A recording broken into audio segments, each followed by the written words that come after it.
Hear me well. I speak not as a comforter, but as a strategist of life. When a man suffers disrespect, he stands at a crossroads. On one path lies weakness, the path where Your worth, rivals will whisper to destroy your confidence, and even your own thoughts will conspire to betray you. But I tell you, decision to reclaim what was taken not by words of supplication but by action that commands recognition. Most fail here. They believe if they are patient, if they show understanding, live as slaves while calling themselves free. It is not because kings, rulers, or enemies hold them in shackles. No. It is because they have accepted chains that do not even exist in the material world. They are making a declaration, testing your boundaries, questioning whether you are strong enough to guard your throne. If you do nothing, you confirm their suspicion. You are unworthy of the place you stand. And once one... No guards, no locks, no gates. The prisoner himself becomes the warden of his misery. Consider this. A man desires to rise. Therefore, the response must be firm, immediate, and undeniable. When Machiavelli observed the rulers of his time, he noted that those who remained in power did not request loyalty or ask for reverence. That very moment, his journey ends before it even begins. Nobody has struck him. Nobody has pulled him back. Yet he stands defeated. Respect me. Why can you not treat me as I deserve? You are already defeated. To ask is to confess powerlessness. The act of begging signals that you depend on the judgment of another when in truth, your authority must stand independent of any man's approval. You must act as if the disrespect is... I cannot because of my lack of resources. But look closely, and you will see that none of these reasons are absolute. For every man... It means calculated reclamation. If a man mocks you in public, your silence is death. But if you expose his weakness with a single sharp remark that leaves him trembling, or if you punish his insolence with a consequence so weighty that others learn from his fall, or weakness of belief. Understand this. Enemies, rivals, critics, they can wound your body. They can delay your... and is timid, it will be forgotten by nightfall. But if your response is a show of unshakable dominance, it will linger in their memory, etched deep as a warning. And in that memory, you reclaim your position, not by asking for it, but by forcing recognition. A prince who allows insult to pass unchallenged invites rebellion. A man who allows mockery must first see the illusion for what it is. Ask yourself, who holds me down? Is it truly the world?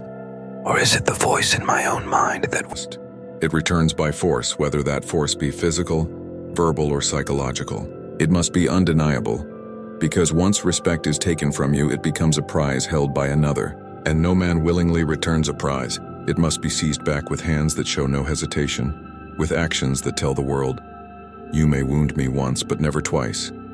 There is a lesson men resist learning because it wounds their pride. They wish to believe that love is the greatest bond, that admiration and affection are enough to secure loyalty. Enemy is required, for you become your own executioner. Once you grasp this, you will see the world differently.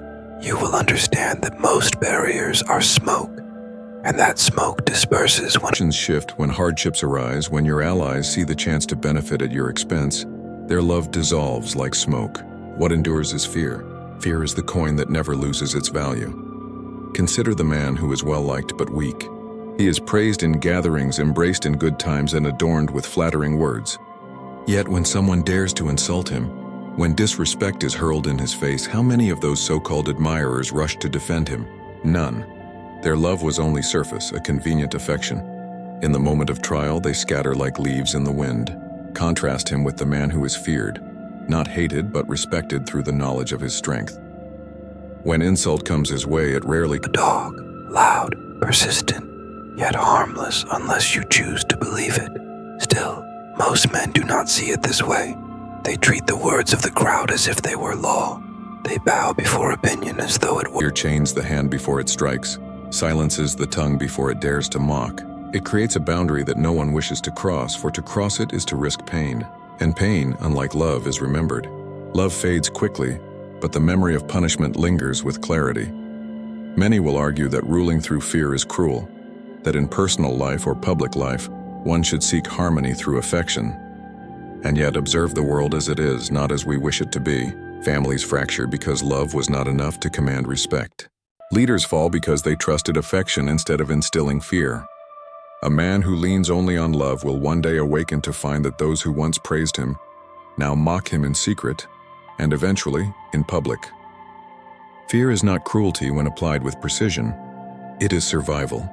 And fear does not always demand violence or overt aggression. It often lives in the subtler art of presence. The way you carry yourself, the certainty in your words, the knowledge that an insult against you will be met with consequence. This creates an aura of fear without ever lifting a hand. Those who deal with you must calculate their risk, and in that calculation most choose silence over insult. That silence is your shield. When you rely only on love, you give others the power to withdraw it at will. But when you cultivate fear, you control the equation. They may not love you, they may even despise you in their hearts, but they will not dare to show it. And in the realm of power, it is not their hidden thoughts that matter, but their outward actions. Fear ensures those actions align with your will, regardless of what affection they claim or deny.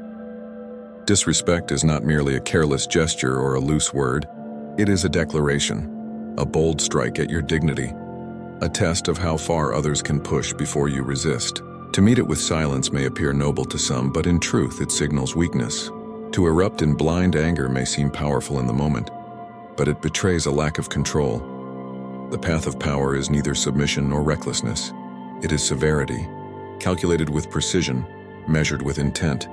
When someone disrespects you, the first instinct of the untrained is to lash out without thought.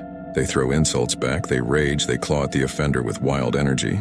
Yet in doing so, they reveal their own insecurity.